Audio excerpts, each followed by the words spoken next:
What's up guys? So in my last video I showed you how to make tender juicy char siu at home. And today we're turning that char siu into a steaming bowl of fresh and homemade ramen noodles. And before you drool all over your keyboard, let us just get started. My name is Andong and this is how to make legit char siu ramen noodles at home.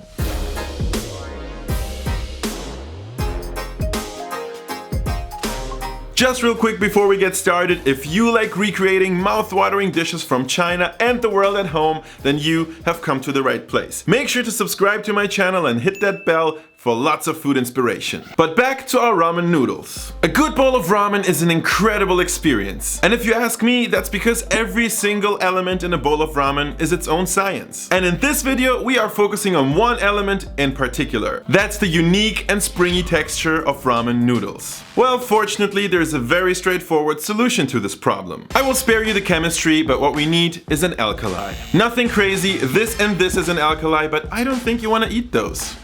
So here's a simple way to make an edible alkali at home. All you gotta do is to spread out some baking soda on a baking tray, then pop it in the oven at 130 Celsius or 270 Fahrenheit for around an hour. That's it. All you gotta do is to store your baked baking soda in a sealed container so it doesn't absorb any moisture, and you're good to go.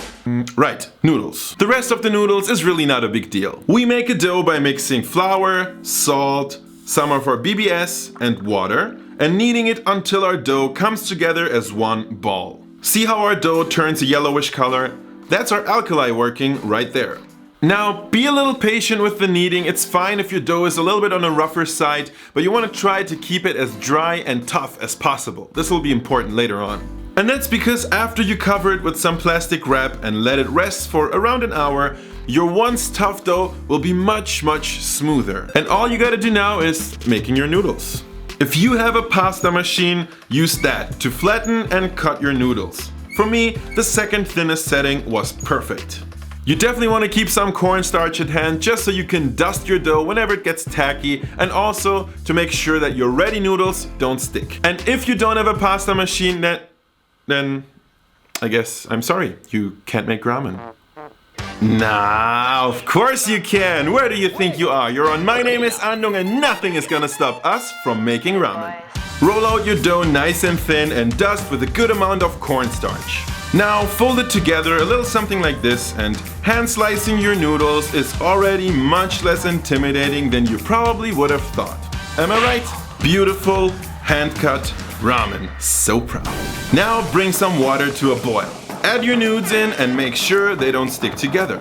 Now come on, don't tell me this doesn't look like super legit ramen. To your boiling water, also add in a half Pak Choi. Gotta eat your veggies. And cooking fresh noodles is only gonna take you about a minute or 2 minutes tops. After getting my noodles out, I like to give them a very quick rinse under cold water just so they don't stick together as much. Okay, time for broth. I'm just gonna start with 2 frozen stock ice cubes. Replace this with bouillon powder if you like. I'm gonna show you how to make some kick-ass Chinese stocks and how to freeze them in a future episode, so make sure you subscribe to my channel. But for now, we're keeping things simple here.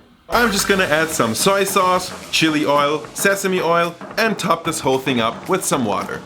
Now all you have to do is get some of that delicious char siu from the last video, slice it nice and thinly and place it on top. We're also gonna add our Pak Choi and garnish everything with some spring onions and toasted sesame seeds. And there you have it guys, beautiful, delicious, comforting ramen. And thanks to that alkali, they even have that perfect bouncy texture. And that's why I'm saying thumbs up for baked baking soda. Next week I'm concluding this little char siu series with some equally comforting steamed char siu buns. So definitely make sure to subscribe if you haven't yet, and I will see you in the next video.